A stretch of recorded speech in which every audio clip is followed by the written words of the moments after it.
ప్రియమైన దేవుని బిడ్డలారా, ప్రభువును రక్షకుడైన యేసయ్య నామములో మీ అందరికీ ఉదయకాల సమయంలో శుభవందనాలండి. కీర్తనలు 34:13 వాక్యాన్ని చదువుకుని ఈ రోజు కొరకు మనము ప్రార్థన చేద్దాం. చెడ్డ మాటలు పలుకకుండా, నీ నాలుకను కపటమైన మాటలు పలుకకుండా నీ పెదవులను కాచుకొనుము.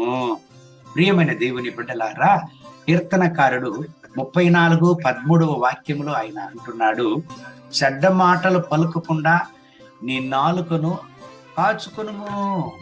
దేవుని బిడ్డలారా, మన జీవితంలో, మన శరీరంలో నాలుక అనేది చాలా ముఖ్యమైన అవయవం. చాలా ముఖ్యమైన అవయవం.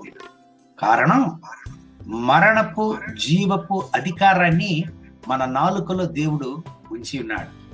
దేవుని బిడ్డలారా, ఒక జీవితాన్ని కానీ, ఒక కుటుంబాన్ని కానీ, సమాజంలో జరిగేటువంటి ఎటువంటి పరిస్థితులను కానీ క్షుణ్ణంగా మనం ఆ యొక్క సమస్యలకు కారణమేమని చూస్తే, ఆ యొక్క ఫైనల్ గా మనకు తెలుస్తుంది నాలుకే కారణం.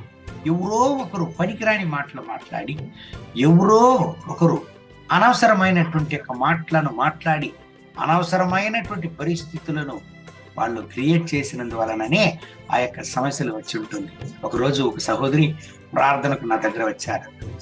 ఆమె ప్రార్థన అంశాన్ని చెప్పడానికి ప్రారంభించారు. మాట్లాడుతూనే ఉన్నారు. చాలా నిమిషాలు మాట్లాడినారండి. నేను ఎదురు చూస్తున్నాను, ప్రార్థన చేద్దామని. కానీ ఎక్కడ ఆమె నిలబట్టుగానే లేదు. కానీ చివరికి చాలా నిమిషాలు ఆమె మాట్లాడి ముగించినది. సరే, ప్రార్థన చేద్దామా సిస్టర్ గారు అనేసి కళ్ళు మూసి ప్రార్థన చేయడానికి ప్రారంభించాం. పరిశుద్ధాత్మ దేవుడు చాలా తేటగా బయలుపరిచాడు, నా బిడ్డ, ఈమె యొక్క కుటుంబంలో ఇన్ని సమస్యలకు కారణం ఏమీ తెలుసా? ఆమెకు చెప్పు, ఈమె నాలుకే అని. దేవుని బిడ్డలారా, ప్రార్థన అయిన తర్వాత ఆమెతో నేను మాట్లాడాను.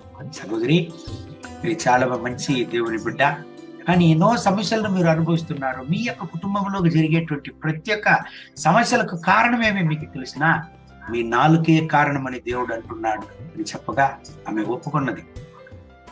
ఒప్పుకుని దేవుని సముఖంలో అప్పగించగలరు. ప్రియమైన దేవుని బిడ్డలారా, ఈనాటికి కూడా మన జీవితంలో సమస్యలను అనుభవిస్తున్నామా? అసమాధాన పరిస్థితులను అనుభవిస్తున్నామా? దానికి కారణం ఏమండి?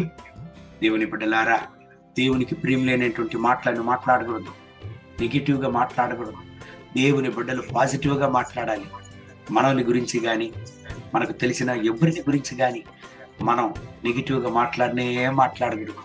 ఇంకొకరిని గురించి దూషించి, ఇంకొకరిని గురించి చెడ్డగా మనం మాట్లాడేటప్పుడు మనల్ని మాట్లాడడానికి ఒక 10 మంది కాచుకుని ఉంటారనే విషయాన్ని కూడా మనం మర్చిపోకూడదు.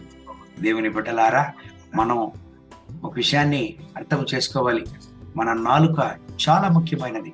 నాలుకను ఎందుకు దేవుడు మనకి ఇచ్చినాడంటే, విశ్వాసంగా దేవుని నామాన్ని స్తుతించడానికి, మంచిదే మాట్లాడడానికి, సత్యాన్ని ప్రకటించడానికి దేవుడు మనకు నాలుకనిచ్చాడు. కాబట్టి మన నాలుకను మనం కాపాడుకోవలసినది. ఒక విశ్వాసిగా, ఒక దేవుని బిడ్డగా మన నాలుకను కాపాడుకోవడం చాలా చాలా అవసరమైనటువంటి విషయం. దేవుని బిడ్డ, ఈ వాక్యం ప్రకారం దేవుడు మిమ్మల్ని ఆశీర్వదించునుగాక. మీ నాలుకను ఆశీర్వదించి దేవుని యొక్క సత్యాన్ని ప్రకటించడానికి మిమ్మల్ని గొప్పగా వాడుకొనుగాక. కళ్ళు మూసి ప్రార్థన చేద్దామండి. మహోన్నతమైన ప్రభువా, ఈ ఉదయకాల సమయంలో ఈ ప్రార్థనలు ఏకీభించి ప్రార్థిస్తున్న ప్రతి ఒక్క దేవుని బిడ్డల కొరకు ప్రార్థన చేస్తున్నాం. వీళ్ళని ఆశీర్వదించండి, మీ రక్తపు కోట్లను దాచుకోండి. దేవా, వీళ్ళని ఆశీర్వదించి దీవించండి. మీ సత్యాలను ప్రకటించడానికి, మీ యొక్క విశ్వాసమైనటువంటి వాగ్దానాలను ప్రకటించి అనేక మందికి వీళ్ళ ఆశీర్వాదంగా ఉండడానికి సహాయం చేయండి. వీళ్ళ జీవితంలో ఉండేటువంటి అసమాధాన పరిస్థితులను మార్చండి. వీళ్ళ జీవితంలో ఉండేటువంటి యొక్క అసమాధానపు పరిస్థితులను ఇప్పుడు నిర్మూలించండి. మీ సమాధానాన్ని వీళ్ళకి ఇవ్వండి నాయన. మీరు రక్తపు కోట్ల వీళ్ళను దాచుకోండి. వీళ్ళకి విరోధంగా వచ్చే ఆయుధం వర్ధిల్లక పోవునుగా నాయన. మీ యొక్క కృపా ప్రసన్నత దిగిరాని. వీళ్ళకి విరోధంగా వచ్చే ఆయుధం వర్ధిల్లక పోవునుగా యేసయ్య నామం. కల్వారి సిలువలో చెందినటువంటి రక్తంలో ఈ బిడ్డల్ని దాచుకోండి. దేవా, ఈ బిడ్డలను ఎవరు శపించి నాయనా ఉండినా ఆ యొక్క శాపములను గలతీయులకు 13:14 వాక్యం ప్రకారం వీళ్లకు ఆశీర్వాదంగా వాటిని మార్చేయండి. వీళ్ళ యొక్క జీవితాన్ని ఆశీర్వదించి, వీళ్ళ దుఃఖాన్ని సంతోషంగా మార్చి, వీళ్ళ యొక్క వ్యాధుల్ని గుణపరిచి అనేక మంది ముందు జీవంగా సాక్ష్యంగా వీళ్ళని నిలపండి. మహిమతో నింపి ముట్టి సాయించండి, దీవించండి. మహిమ ఘనత స్తుతి మీకే యేసయ్య నామములో వేడుకుంటున్నాం మా ప్రియ పరలోకపు తండ్రి. ఆమేన్. ఆమేన్. దేవుడు మిమ్మల్ని ఆశీర్వదించిన కాక.